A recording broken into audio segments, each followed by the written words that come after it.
The test is in 4 parts: Part 1, Part 2, Part 3, and Part 4. Now look at Part 1. Part 1. You will hear two people discussing an extramural course. Fill in the information you hear on the application form below. First, you have some time to look at questions 1 to 6.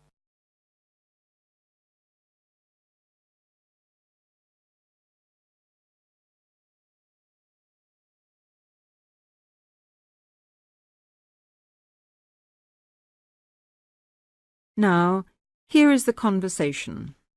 Hi, Jenny. What are you doing down here? Oh, hello, Steve. Well, I'm trying to fill in this form, but I'm having a bit of a struggle as I sprained my wrist playing tennis yesterday. Don't worry, I'll do it for you. Let's have your pen. Right, fire away.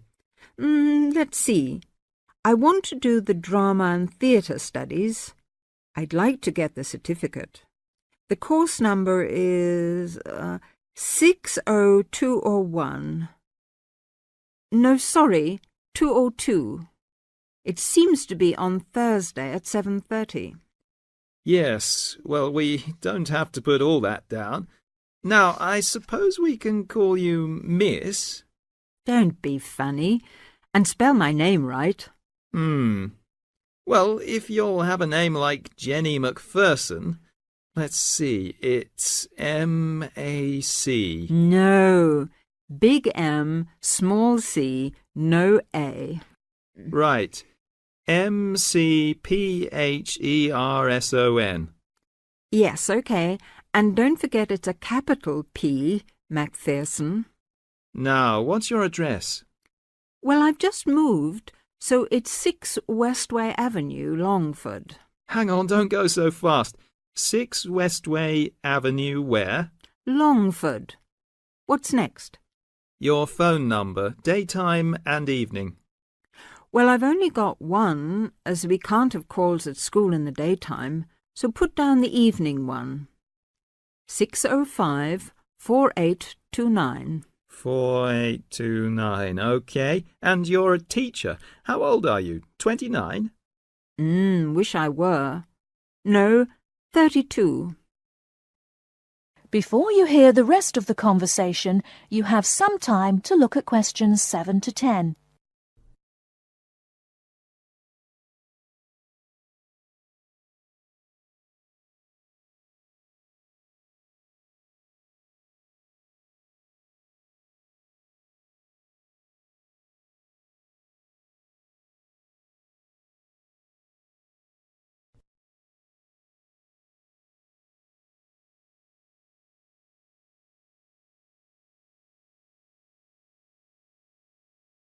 Now listen and answer questions 7 to 10.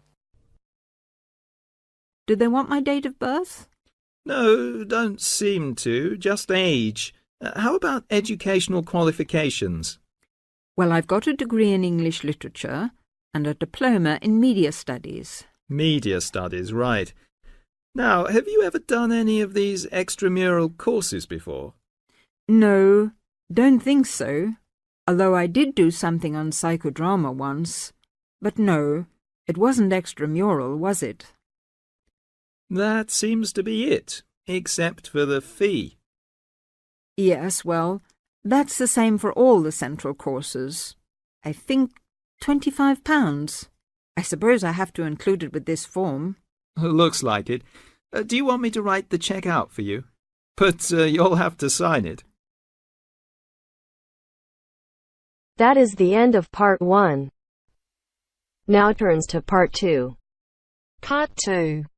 You'll hear a message left to John on how to look after the house. First, you have some time to look at questions 11 to 17.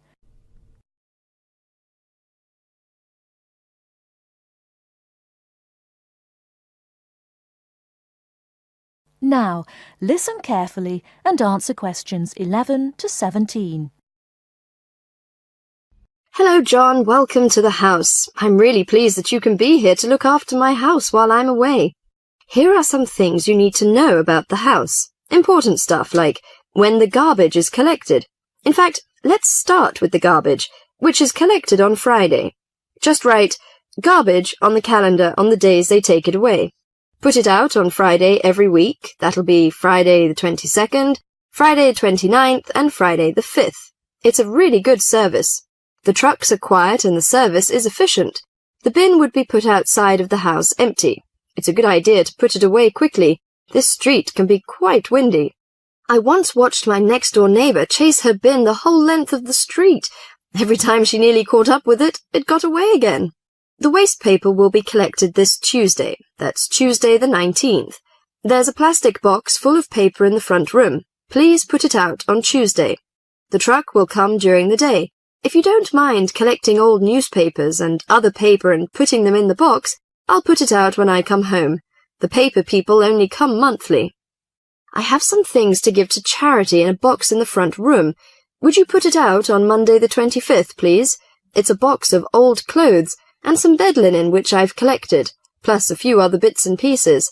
The charity truck will come by during the day on the last Monday of the month. Like the paper people, it comes monthly. If you want to use the library, you'll find it on Darling Street. I've left my borrower's card near the telephone. It has a very good local reference section if you want to find out more about this city. The library is open from 9 a.m. to 5 p.m., Monday to Saturday. I'm sorry to say that we don't have a cleaner. Oh yes, filters. Would you please change the filters on the washing machine on the last week of the month, no matter which day? We find that the machine works much better if we change the filters regularly. The gas company reads the meter on the 30th, the last Saturday.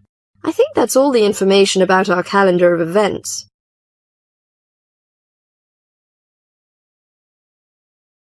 Before you hear the rest of the talk, you have some time to look at questions 18 to 20. Now listen and answer questions 18 to 20. Well, John, I'm trying to think what else I should be telling you. As you know, I'm going to a conference in London. I hope to have a little time to look around. It's a great city. I do hope I manage to get at least some of the theatres and museums. I'm looking forward to all the things I have to do at the conference too. I'm giving a paper on Tuesday the 26th, and there are a couple of exciting events planned later in the conference programme. I hope to meet up with an old teacher of mine at the conference. She taught English literature at my high school, and we've kept in touch through letters over the years. She now teaches at the University of Durham, and I'm really looking forward to seeing her again. By the way, I expect you're hungry after your trip. I've left a meal in the refrigerator for you. I hope you like cheese and onion pie. Would you do me a favour, please? I haven't had time to cancel an appointment. It was made a long time ago, and I forgot about it until this morning. It's with my dentist for a checkup on Thursday the 28th.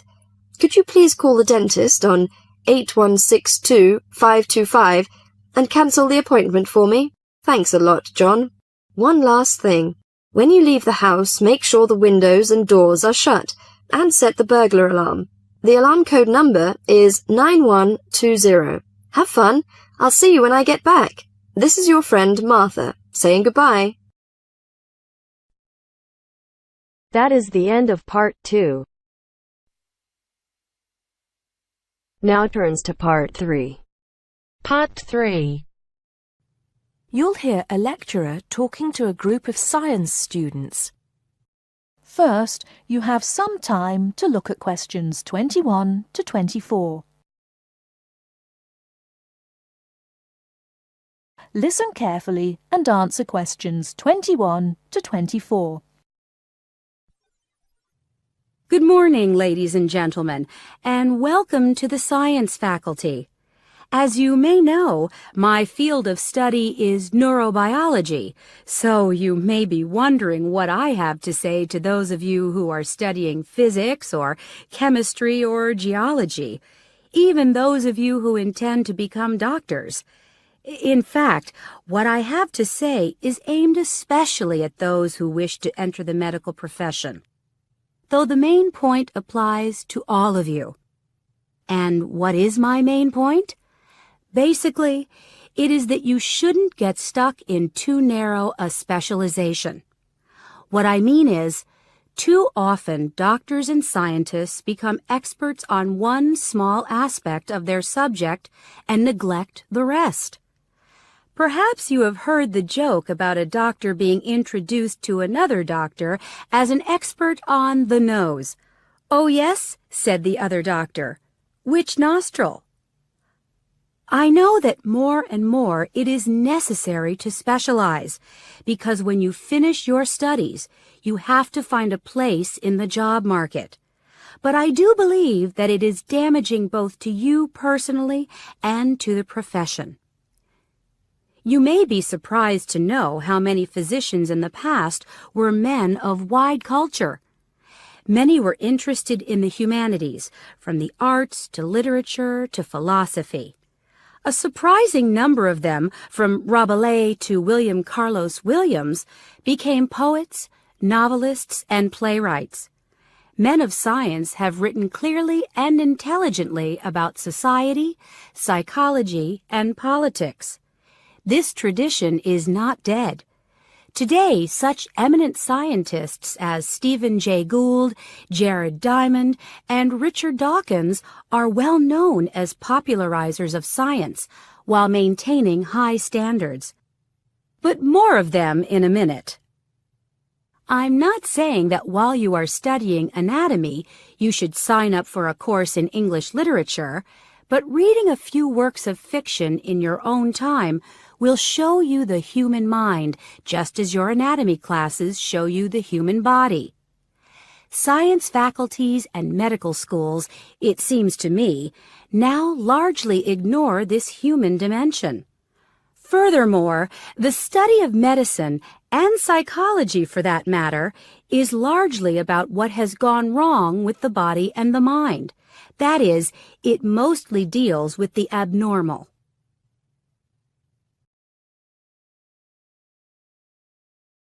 Before you hear the rest of the talk, you have some time to look at questions 25 to 30.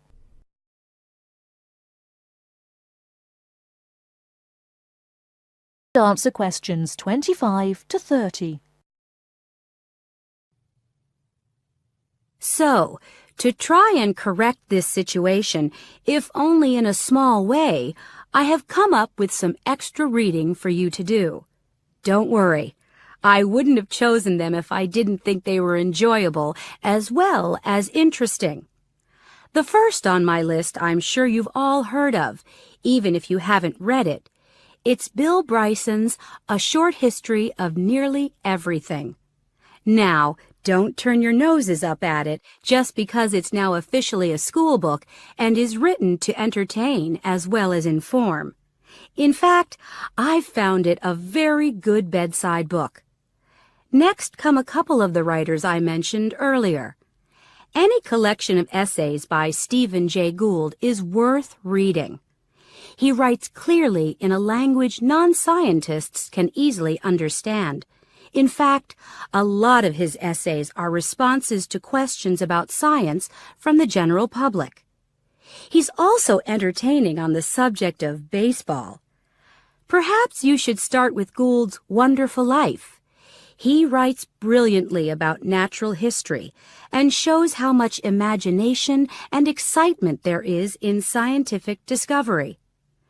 Then there's Jared Diamond's The Rise and Fall of the Third Chimpanzee, which shows us how close we are to the apes and forces us to look at some of the darker aspects of human nature. After reading it, you won't forget your animal ancestry. But don't let that put you off. It's very readable.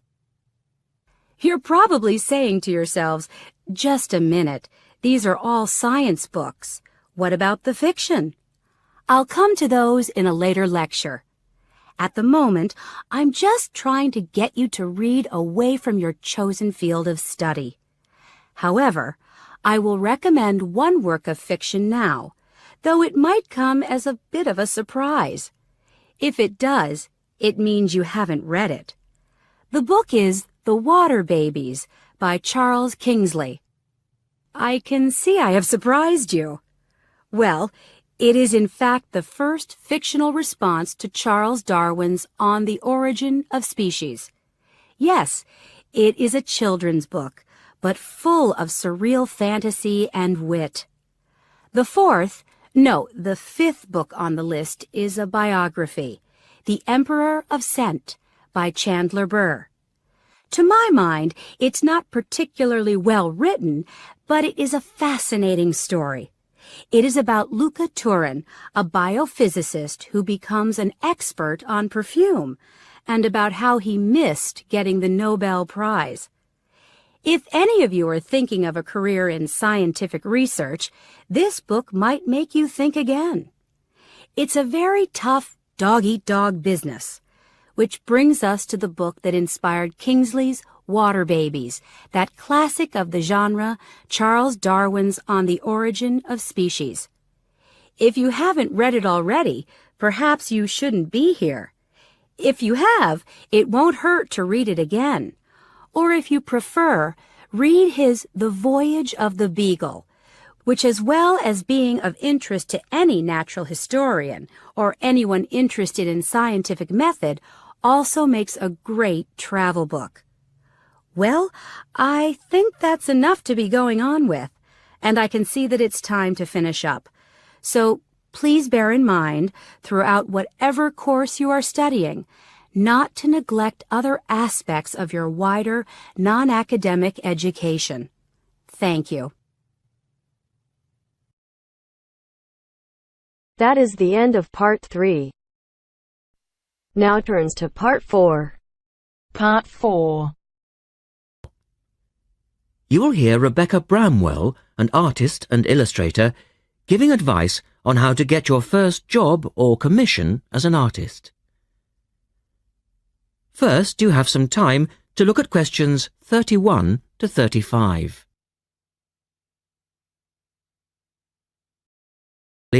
And answer questions 31 to 35.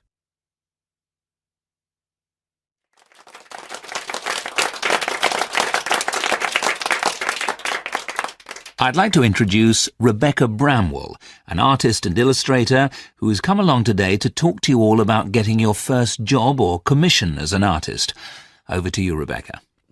Thank you for inviting me. I remember when I graduated back in 1983, I was very excited about getting my first commission. My degree was in fine art, and I'd worked long and hard to get it. I was an enthusiastic student, and I never found it difficult to find the incentive to paint. I think as a student you're pushed along by fellow students and tutors, and the driving force is there. However, when you leave college, you find yourself saying things like, I'll have one more cup of coffee and then I'll sit down to work.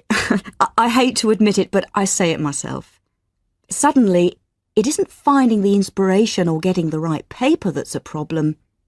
It's you.